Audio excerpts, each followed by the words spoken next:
纯爱战神应声倒地，朱景雨点般的冲击呼啸而下，画眉丸只能凭借双臂强硬吃下，甚至无法躲避。画眉丸为何会遇到仙人朱景，还要在1刻钟之前说起。画眉丸独自前往仙岛中心，此时听见诡异的声音，大面积的树人都在朝着一个方向跪拜，来到一扇红门之下。难道这就是神仙乡吗？怎么看都是人造物。画眉丸刚想要开门，转身发现散发金光的人形，一眼察觉到对方绝非人类。刚经历一场苦战的朱景命令画眉丸离开，要是发现你们是人类，就必须抓住。画眉丸张口询问是为了将人类做成仙药吗？朱景叹了口气，没有任何预兆。两人同时出招，朱景抬手发现手臂被折断，没等朱景反应，画眉丸起身一脚将其脑袋旋转1800。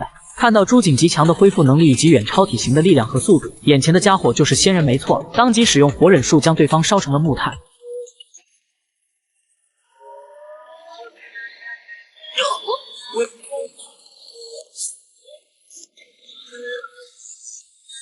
令画眉丸没想到的是，对方不仅没有烧死，当身体上的灰烬褪去，瞬间变成了男人的模样。两人再次交手，朱景一掌将画眉丸拍飞，画眉丸顺势卸下对方一条手臂。既然对方不会死，忍术也没有效果，必须寻找还没有试过的办法。画眉丸一脚踢到朱景的腹部，朱景吐了一口老血，又变成了女人的样貌。一发冲击波击中画眉丸，密集的攻击让画眉丸一时间根本无法还手。当想起妻子的样子，无论发生什么都无法阻止他回到妻子身边，就算全身器官都被废掉，也要活着回去。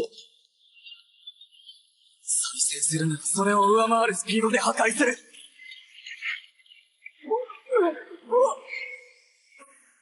嘘、人間に。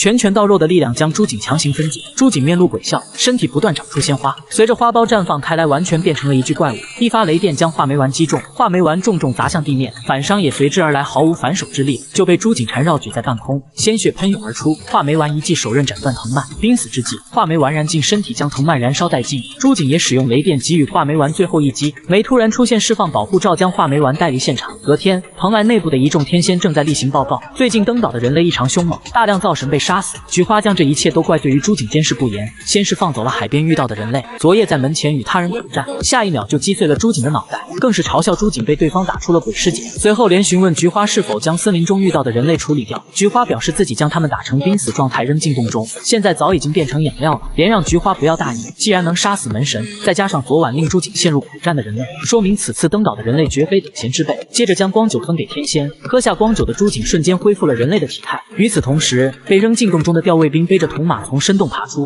死里逃生的画眉丸在河边醒来，判断岛上根本就不存在仙人，他们就是一群名副其实的怪物，想要拿到仙药，就必须将他们击败。虽然对方不是神明，但也不能胡乱出击，一个人很难做到，需要更多的人才能将其击败。这时，身后出现另一位死刑犯。ボロ雑巾が動いたと思ったら、あの時の忍びじゃねえか。やつれてるな。やり時か